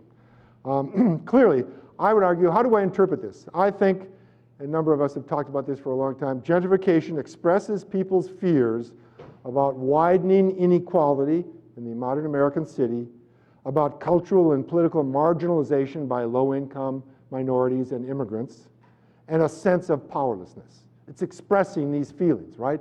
They feel powerless, they feel marginalized, they feel displaced, right? And they're expressing it through this term gentrification. It's based in part on a memory of urban renewal. Remember I told you these two forces are going on and they're layered? That memory of urban renewal in the black community, highway building and urban renewal displaced tens of thousands of people in St. Louis. There's no doubt that in the black community, this idea that, you know, the government comes in, it identifies a place, it kicks us out, and it takes it over. I can understand where that came from. It didn't come from out of thin air, right? It came from real experience that's historical. It's layered in, it's baked into the way people feel, right? Even though things have changed since then, that process is still going on. Gentrification offers a straightforward narrative of greedy developers in bed with politicians. When you think about vacancy and abandonment, right? What causes vacancy and abandonment? It's a more anonymous process. I mean, people are moving away. I mean, who are we going to? Can you get angry at somebody because they move away, right? I don't know. We can talk about that. Actually, I think there is a serious problem there. But you know, it's much easier to identify a villain, right? To identify an agent when you talk about gentrification. When you talk about vacancy and abandonment, much more different. So, how do equity planners deal with the subjective experience of gentrification? There's a group called the Frameworks Institute. Is anybody familiar with the Frameworks Institute? Anybody worked with them? Okay, I think they're fantastic, by the way. They do incredible work. Their methodology, they did a research on people's perceptions and language with regard to issues like gentrification. And the way they did the research, had 6,000 surveys, and the way they do it is they give a verbal prompt. They'll say something about gentrification, right? And then they'll ask them questions like, does place where people live affect their ability to get ahead, or is it mostly a matter of personal, or is it entirely a matter of personal responsibility, right? I wrote a book called Place Matters, so you know where I stand on that. Should we open up the suburbs for affordable housing? Should mixed income communities be promoted by government policy? So it gives a verbal prompt, you know, with something like the term gentrification, then ask them, you know, what do you think about these other issues, right? And tries to determine, is the verbal prompt, does it influence the way people think? Subsequently, it turns out it has a significant impact, right? Should we address, so the question that I had after doing all this thinking is, when we work in St. Louis, my attitude was, let's not even use the word gentrification. Let's just start talking about progressive urban policy and how we can plan healthy, mixed income, mixed use communities, right? Let's get away from that word, because that word, I've told you why I don't like the word, right? But it's clear what they said. They said they did the research, they found out that acknowledging people's fears about gentrification leads to more, use the word progressive views about mixed income, planned, equitable communities, right? I won't go into this because I'm running against the end of but here you can say the blue line is explaining well-planned socioeconomic mixing without acknowledging concerns about gentrification, right? And the green is acknowledging and countering the concerns. In other words, what they said was talk about gentrification, acknowledge the people's fears and anxieties, and then pivot pretty quickly to how can we build planned communities that are mixed income, mixed use, and facilitate a strong community, right? And what they found out is that it's better to acknowledge it, right? To acknowledge those fears. But once again, they were clear, don't dwell on it. Don't dwell on that gentrification, because that gets people thinking in this polarized kind of discourse, but acknowledge that these fears are real and then pivot quickly to the public policies that can make a difference. So very quickly, a few concluding remarks so we can get to the panel of respondents. Don't get hung up on gentrification, folks. Get rid of your hang-ups. Move into older urban neighborhoods, fix up the housing, don't feel guilty, and then get involved. Get involved in promoting policies to make sure there's affordable housing for the people who have lived there, right? You have nothing to feel guilty about. Neighborhoods change all the time. That's what cities are. Support equitable development. Gentrification is not inevitable. There are real examples of neighborhoods. I showed you one, by the way, that I think is a successful mixed income, mixed race community in St. Louis, right? The CDC has developed 242 units of affordable housing. It's perpetually affordable housing in a neighborhood that's really going up. The racial balance has been stable for many years. There's stable neighborhood gentrification, stable integrated neighborhoods are possible. Strong markets can be leveraged for greater equity. We need strong markets, and if we have the political will, we can leverage that market strength for the benefit of all. And be aware of the power of language. Avoid abstract thinking. That kind of abstract thinking, which the term gentrification embodies for me. Acknowledge fears, pivot quickly to concrete ways to build vibrant, mixed income, mixed use, diverse communities. Thank you very much for your indulgence.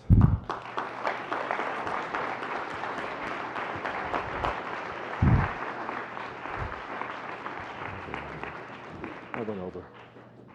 Chris.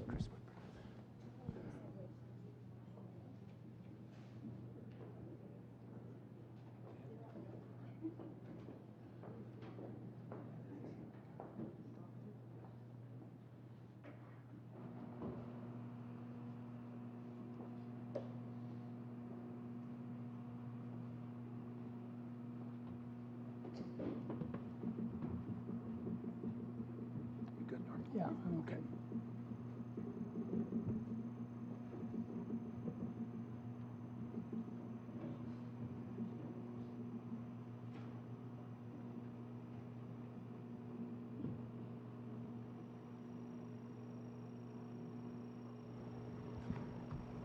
Hi, Norm. Hi.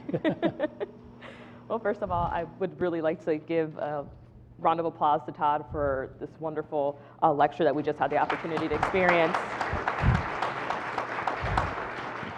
An additional round of applause for Norm for his leadership and legacy that he's had in Cleveland all these years. Thank you. Thank you.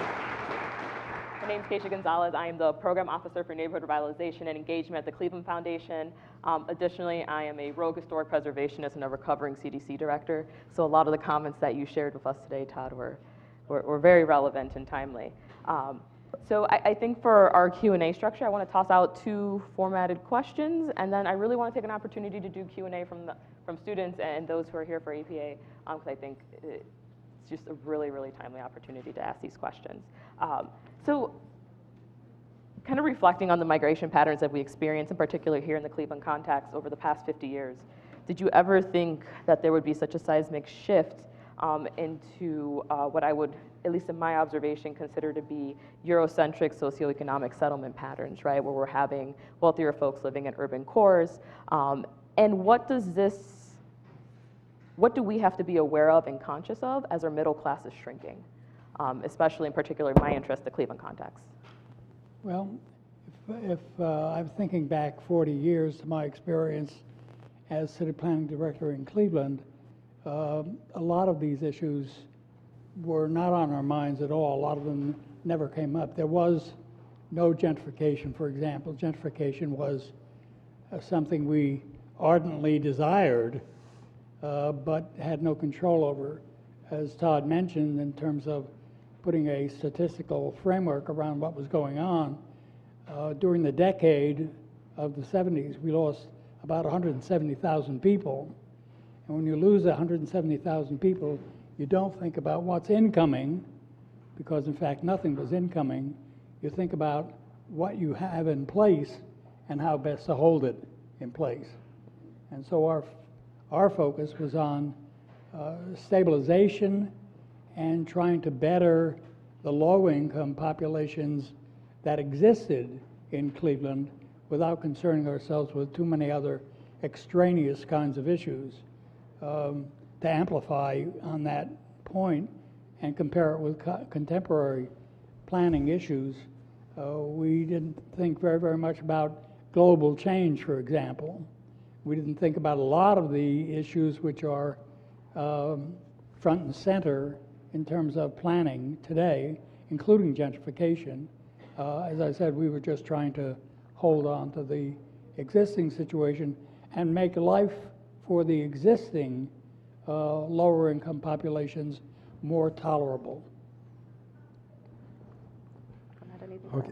Yeah, it's a good question, and you know, it's the long-standing, as you alluded, the long-standing pattern in European and South American cities is for the affluent to live in the center, and the lower-income people to be pushed to the periphery, right?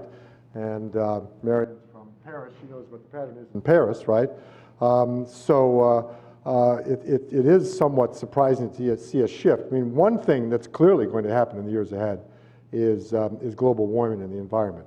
There's no doubt that compact cities consume less energy, emit less carbon, and are going to have to be part of the solution. So I see that as really significant in the long run. We've had this artificially low gas price that, you know, really gas prices are about as low if you control for inflation as they've ever been. And so we really haven't faced up to that dynamic. The other thing I just want to say quickly is that I think what's happened, I'm not a real aficionado of Richard Florida, but I do think there is something to the idea that the innovation economy desires an urban setting that's edgy, that's interesting, that has this ambiance and has a certain buzz.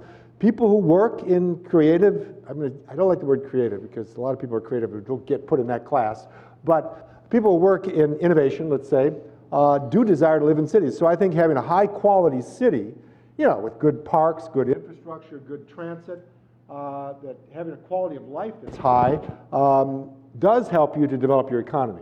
So the supply of labor does, to a certain extent, create a demand for labor, even though it's mostly driven by demand, right? People move to cities to get a job.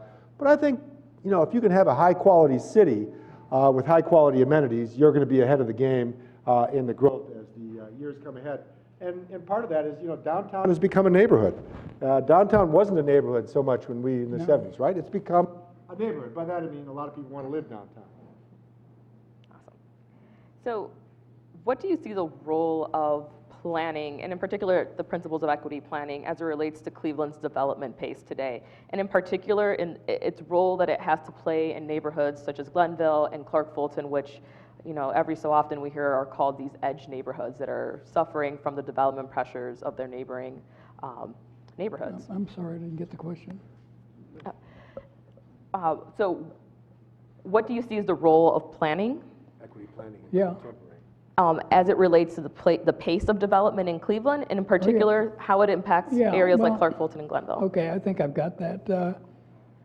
Let me back up a little bit and sort of give you my own version in a larger context of what's going on in Cleveland over the last 5 or 10 years and what the planners ought to be addressing very, very particularly. Much of this is probably familiar to all the planners in the audience. We have now about 6 or 7, maybe 1 or 2 more or less neighborhoods which are coming back or can be described as have come back, that are doing well, that are attracting people, particularly the young, educated incomers that we want into those neighborhoods. And we can all identify those neighborhoods pretty well. On the west side, for example, Detroit Shoreway, Tremont, Ohio City. On the east side, University Circle, Little Italy, and so on. So those cities, those neighborhoods are doing quite well.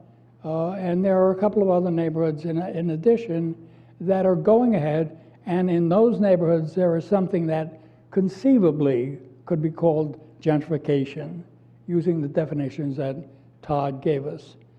Then there's a larger body of neighborhoods in the city over the last 10 years, which appears to be not doing well and not falling behind, sort of floating on the line. And the majority of neighborhoods in the city, I think, fall into that category. And then there are neighborhoods in the city which are falling behind, sharply falling behind. And those neighborhoods are largely occupied by low-income families, heavily African American in Cleveland, where the middle class, the relative middle class, is moving out.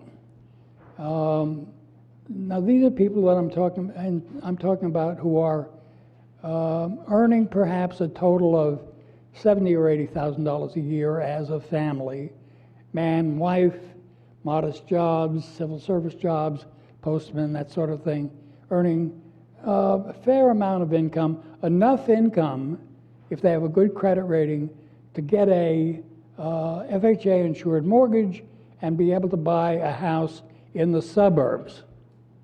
And those people are the people who are going into Garfield Heights and Maple Heights and Bedford Heights and those communities mostly on the east side, and abandoning the residents in the neighborhoods that they've occupied so long. Left behind are families of very, very low income. With the best wishes in the world, there is not enough resource left in those neighborhoods to reconstruct or redevelop those neighborhoods or rebuild them in any way. And that, it seems to me, is the larger question that confronts planning and public administration and politics and a lot of other interrelated issues in the city of Cleveland. Who and how are those neighborhoods going to be rebuilt? Where are the resources going to come from to rebuild those neighborhoods? Where will the ideas come from that develop in those neighborhoods new environments entirely that are integrated both racially and financially and successfully for the city of Cleveland of the future? And I don't see the answer to that as yet on the horizon. But that, it seems to me, is a major, major problem for planners and other people in City Hall and related to the whole development industry to address. And I'd be curious to see what Todd's reaction to that graphic picture is. Well, I think you hit the nail on the head, one of the concerns I have. And certainly, one of the pieces of a solution has to be connecting the residents of the neighborhoods in the city to the new economy, the innovation economy that's growing up. So workforce development has to be part of the solution. And it's been very challenging. The decay of the middle class, the disconnection between the failure of educational systems. So there's a lot of work that needs to be done on workforce development, connecting people to the new economy. It doesn't mean that everybody's going to be a computer programmer. It means there's lots of jobs that spin off of this new economy, the eds and meds, you know. How can we leverage that? What is it, the Evergreen Cooperative here that, you know, the workers own their own laundry here and do laundry for the Cleveland Clinic. There's one way to get some of that wealth into the neighborhoods, right? But it's a serious, serious issue. And, you know, one thing that I am very concerned about is the kind of resources for planning, the kind of institutional strength, the kind of institutional robustness that planning requires in order to get it done. And, you know, in the city of St. Louis, our city planning department, the city of St. Louis has, you know, 3 or 4 full-time planners, you know, for a major American city. Yeah, funded. There's other staff people, but in terms of, and if you go out to the suburbs, I'm even more concerned, right, because you have these small suburbs, and in an area called 2401, where there are 24 suburbs in one school district, there are 0 planners, not a single city planner. So how do you do equity planning when there's no institution? Well, how do you do planning of any kind? Of any kind, exactly. So I'm concerned about, you know, institutional strength, and And I am concerned, and I have a piece in Kathy Hexter's and Norm's book on making equity planning work, equity planning now, on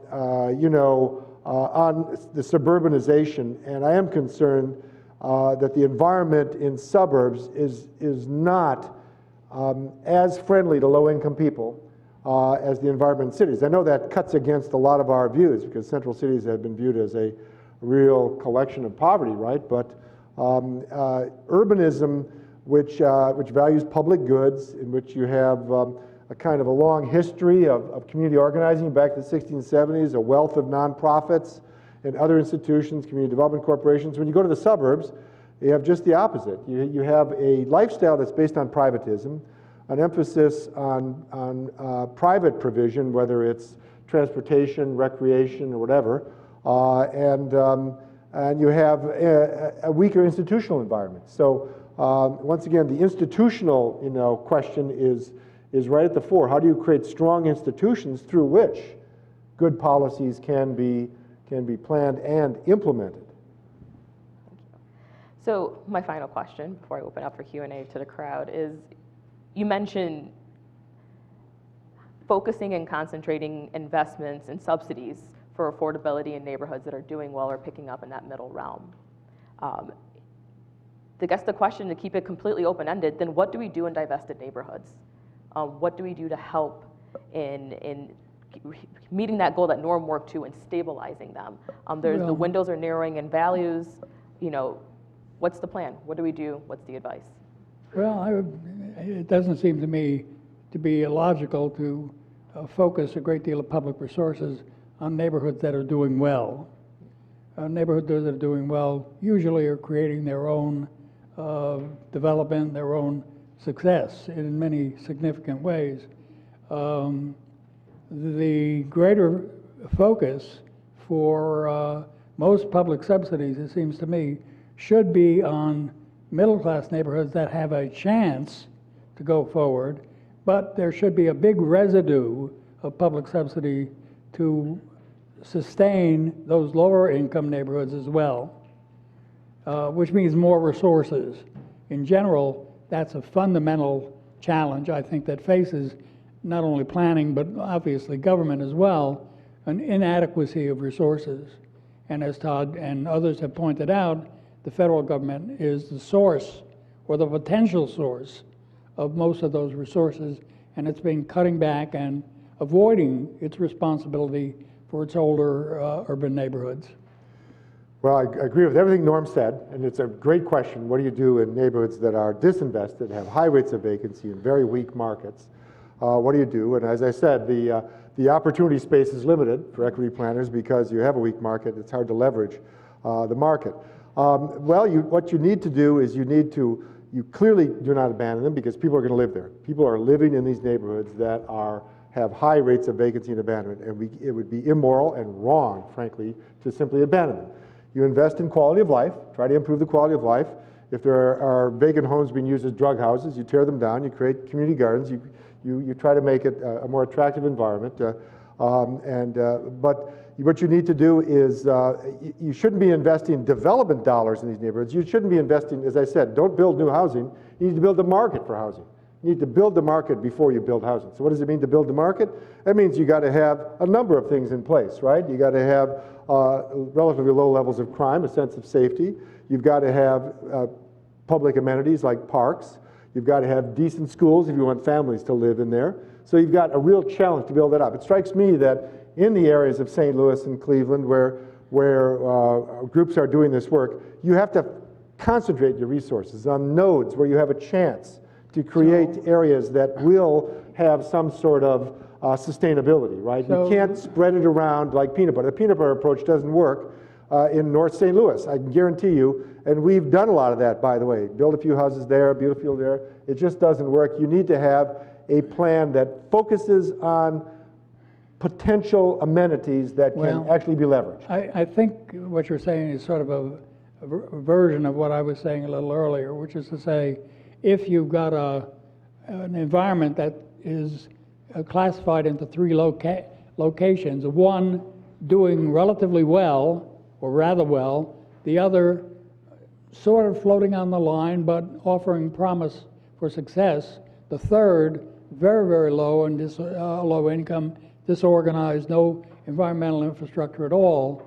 You've got to focus your development dollars on that middle category, but focus your social welfare dollars on the lower category, so that element, and tend to disregard, to the extent that you're politically able to do that, disregard the upper income classification entirely.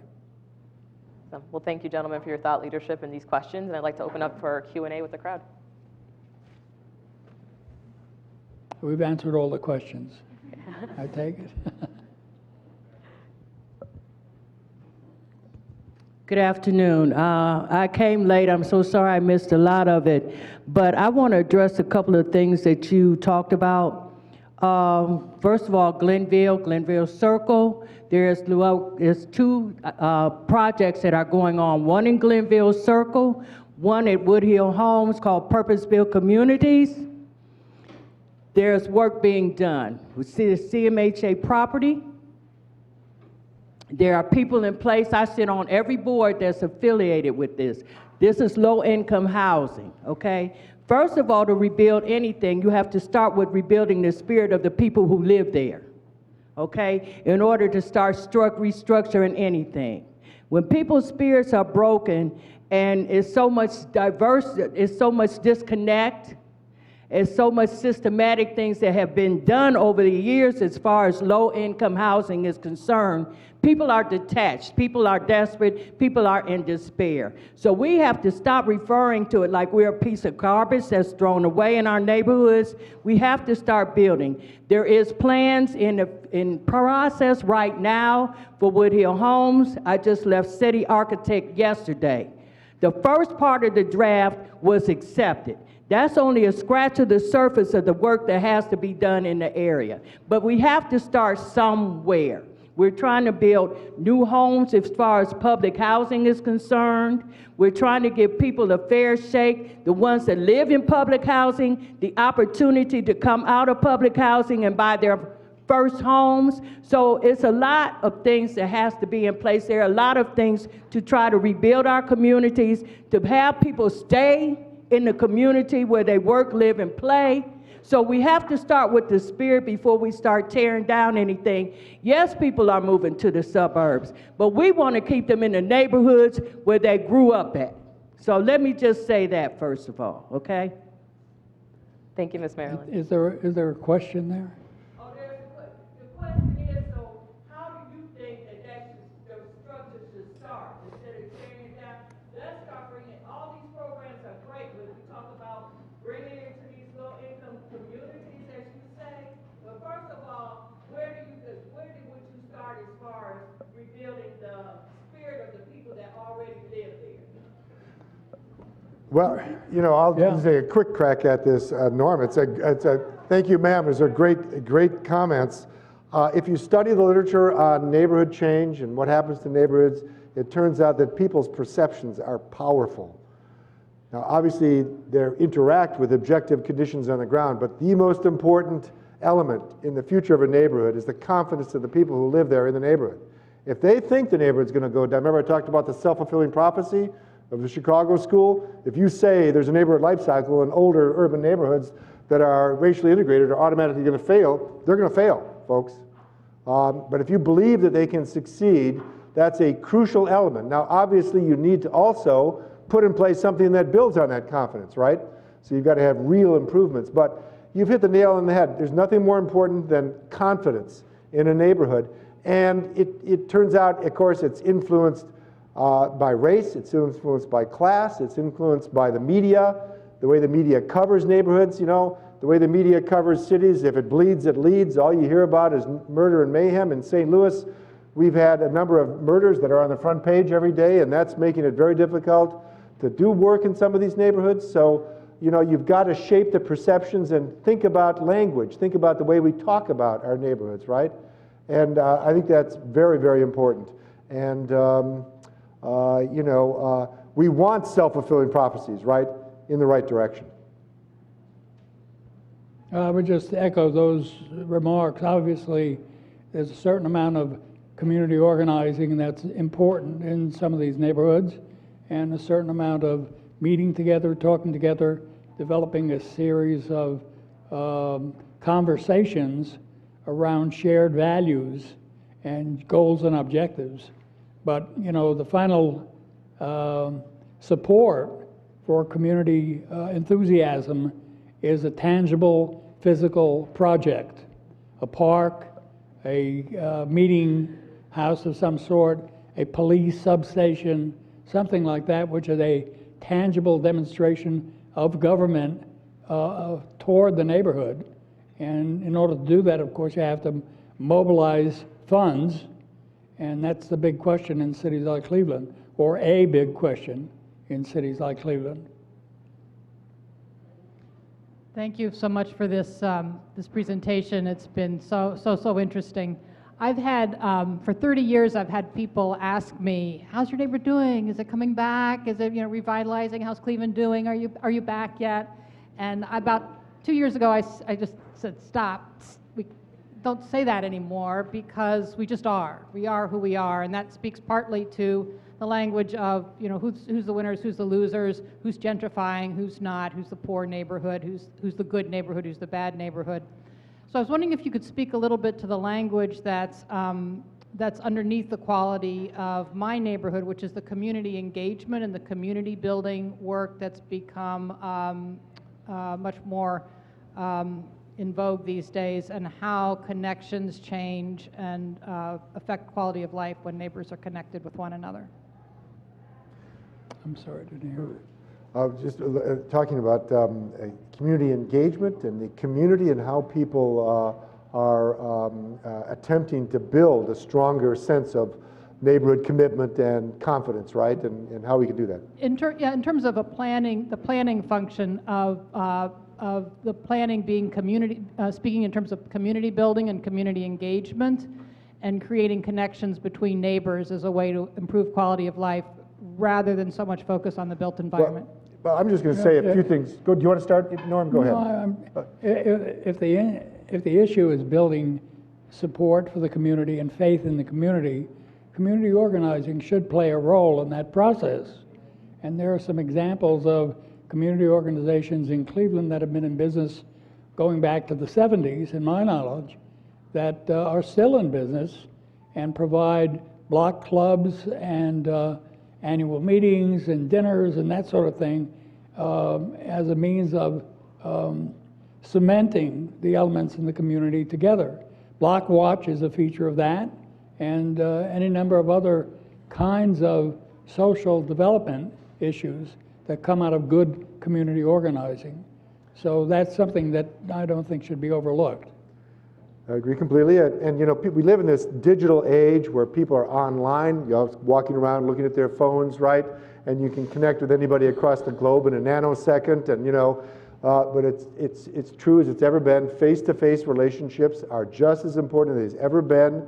This local relationships in community where people are relating to each other is as important as it's ever been. We've talked about how e-commerce is killing bricks and mortar retailers, and we're losing all of these shops. It turns out that some bookstores which promote book readings and getting together, and it turns out that coffee shops are proliferating because people like to hang out in coffee shops. It turns out that farmers markets are proliferating, and research on all of these phenomena, farmers markets, coffee shops, they promote human interaction and human community. That craving people have to have a connection is still as important than ever. And the way you build your community, do you have third places where people can get together? I love it. My community, I go to a coffee shop, there's a place up the block I go to, and you can just sit there and hang out, and then some of your friends come by, and you need places like that. And a lot of low-income neighborhoods do not have even a coffee shop or a cafe where people can hang out, or a park, or a theater, or whatever it might be, right? The way you physically develop. And cities, the way cities have been traditionally built, facilitate human interaction. That's what they're good at, getting people to have serendipitous encounters, right? So they can begin to form relationships, and that happens in cities. And this idea that somehow cities are passé because of the digital age is simply false. People still crave that. It's still important. And you can do it deliberately. You can do it through community organizing, and you can do it through building, right, a community garden, which is the center of many neighborhoods in St. Louis, where the community garden has become a social gathering place. It is in Cleveland as well. Thank you for this great lecture and organizing this dialogue. I really appreciate it. I'm a planner for the city of Cleveland, and I have a question about some of the neighborhoods I plan for. Two of them are Ohio City and Tremont. And what I've noticed throughout several years of working in these neighborhoods, first at a CDC and then now at the city of Cleveland, is as projects come in, as private market rate development is taking hold and being developed, again, on vacant lots, sometimes at the result of, or at the cost of demolition of existing housing, the residents that are moving in, they're coming back in from, as you mentioned in your lecture, from areas in the suburbs or from other cities. And I've noticed through that movement that some of the behaviors and attitudes that we see in the suburbs that are challenging to cities, the idea that I have to drive everywhere to get to where I'm going, or the desire to store your car on the street or privately at your destination, is putting a pressure on some of these neighborhoods to adapt the physical built environment, really the cities, the public realm, the right-of-ways, to accommodate that need. And my question is, do you see that as an appropriate response for that strong planning institution, that strong community institution, or is there some other way to think about it? And particularly, how can that be addressed through an equity lens in a city like Cleveland, where a quarter of residents don't even own a private vehicle? Thank you. I'm sorry. I must apologize to the audience. It's been 50 years since I was director in Cleveland, and as the years have encroached, my hearing has declined, so That's I'm not okay, hearing Norm. all of this. So I'm getting a translation, and then maybe I'll be in a position to respond. Well, Thanks. The new residents in cities often have a suburban mentality and want to have the accommodation of their automobile, right, and accommodation of what you might call a suburban lifestyle. So let me take a quick crack at this. What I think is fascinating lately is Minneapolis versus Des Moines. Minneapolis recently did away with single-family zoning within the city of Minneapolis, which means that you can have up to 3 and 4 units on every single plot of land in the city.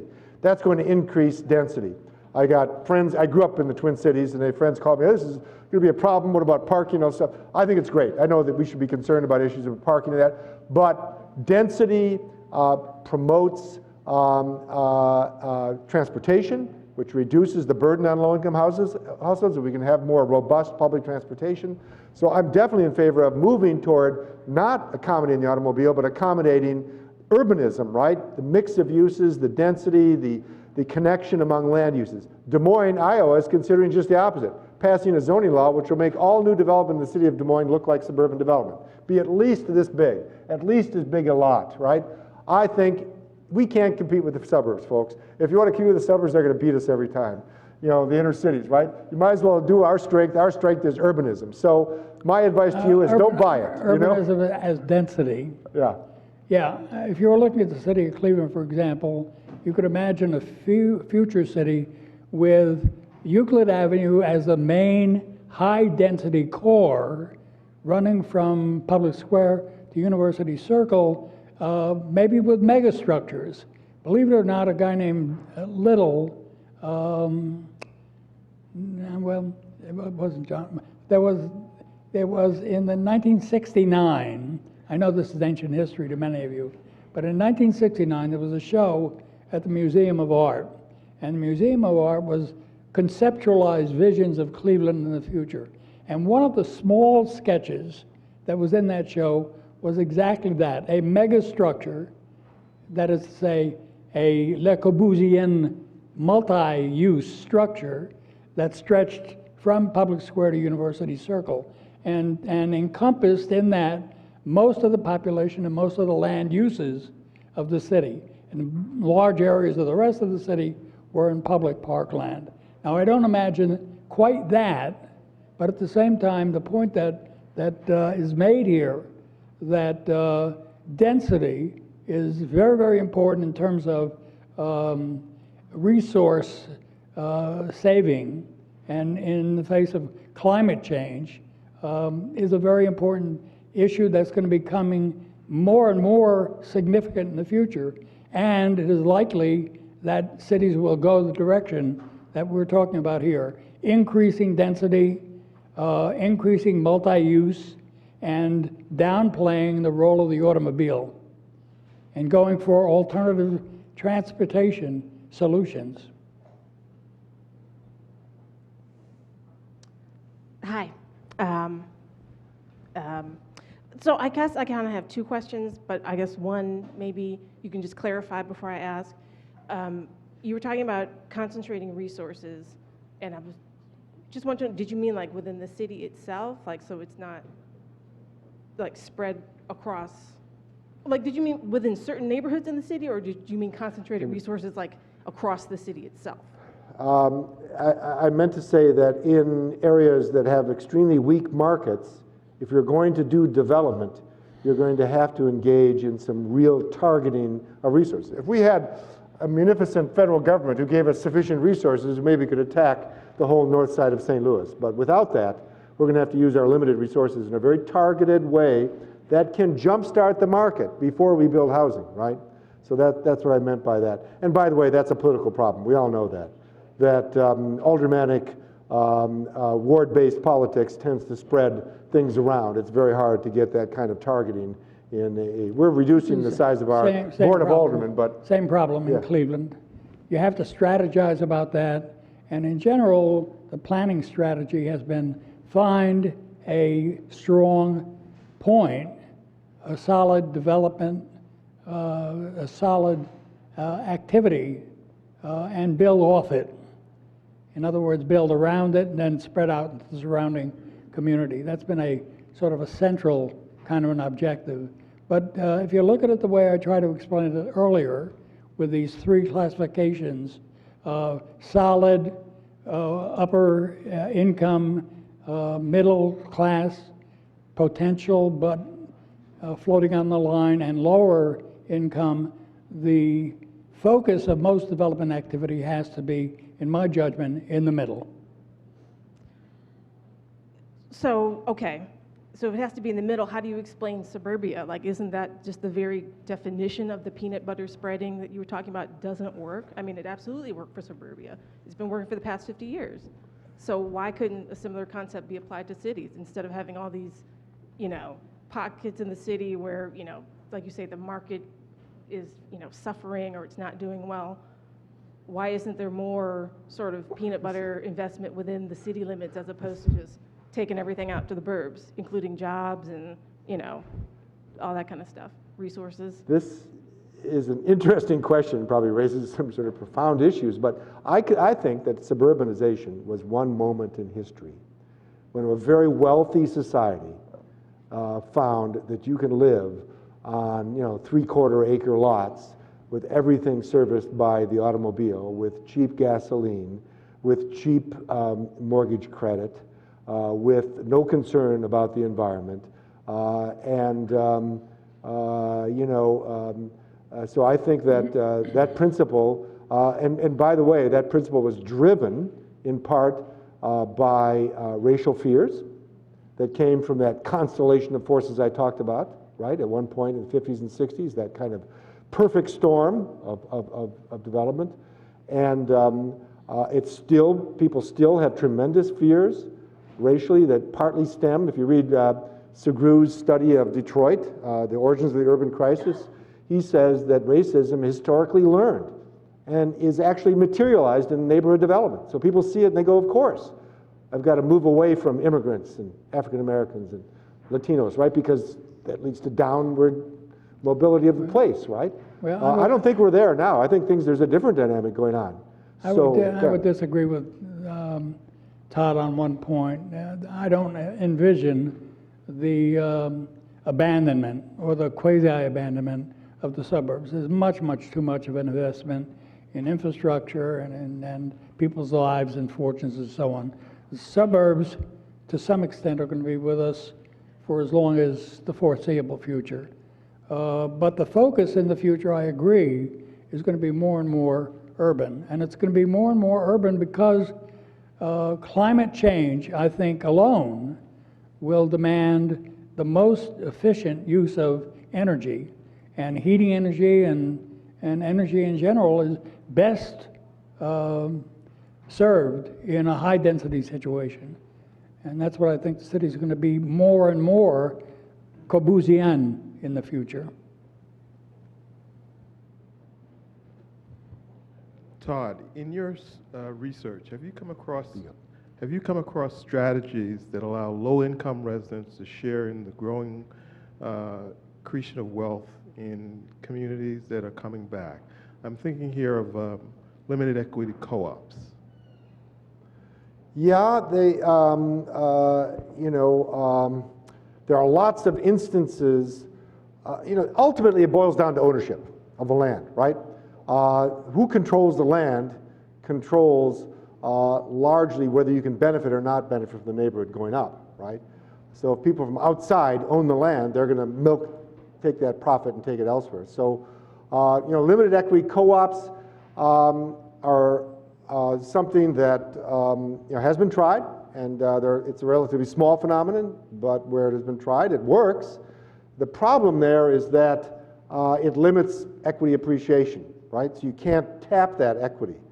And in some ways, as I talked about, a TIF policy, right? Whereas land values go up, you're able to tap that under an increment to subsidize affordable housing, which could be owned by the people themselves, right? So, limited equity co-ops, I'm in favor of them, and they do provide perpetually affordable housing within neighborhoods that are coming up, but they have the drawback that you're not able to tap into that rising equity over time. So over time, it would become more and more of a kind of a tension there, right? You have this piece of property that might be worth ultimately 5 or 10 times what it was originally paid for, right? And that people can only get so much, usually adjusted for inflation. I don't think that's going to fly.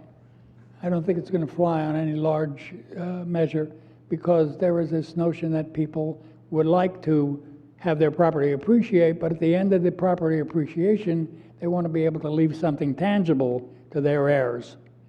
And in order to do that, they're going to have full title. I want to thank you guys for your time. Again, thank you for your thought leadership and for being here and present with us. If we can give a round of applause again, please. I am Dennis Keating. I was asked to make a few brief comments emphasizing the brief, and we are coming to the end here, and there is a reception afterwards. So I'll just point out a few things. I first want to acknowledge, like Chris, that it was a real honor during my academic career here at the Levin College to collaborate with Norm on a lot of writing about the very subjects that have been discussed tonight. I think I would emphasize the difference, as Todd was talking about, the nuances of the idea of gentrification, particularly in cities like Cleveland and St. Louis. There's gentrification, and then there's gentrification without displacement. In cities like St. Louis and Cleveland, we've had so much vacant land from years of depopulation and neglect, urban renewal, and other factors that there might be slight signs of some form of what people think of as gentrification, as Todd defined it, in a few neighborhoods, but nothing like a major issue as it is in the coastal cities, where it's at least occurring in some, although not a whole lot of neighborhoods. I would say the most significant figure mentioned tonight is what Chris mentioned in his comments, and Eric Hodderson, who might not be here anymore, but pointed out to Norm and I before we came down here in the current special report of the Economist magazine. They point out that Cleveland, Ohio leads the country #1 in child poverty, 51% of the children in Cleveland living in poverty. It seems to me, even in the neighborhoods, Norm mentioned Tremont and Detroit Shoreway, that are doing much better, they still have extremely high rates of poverty, just like the rest of the city as a whole. And we shouldn't forget that. I think urban planners have not historically focused on things like education and poverty related to education, preschool, kindergarten, and other policies that might at least somewhat alleviate the problem, but they should.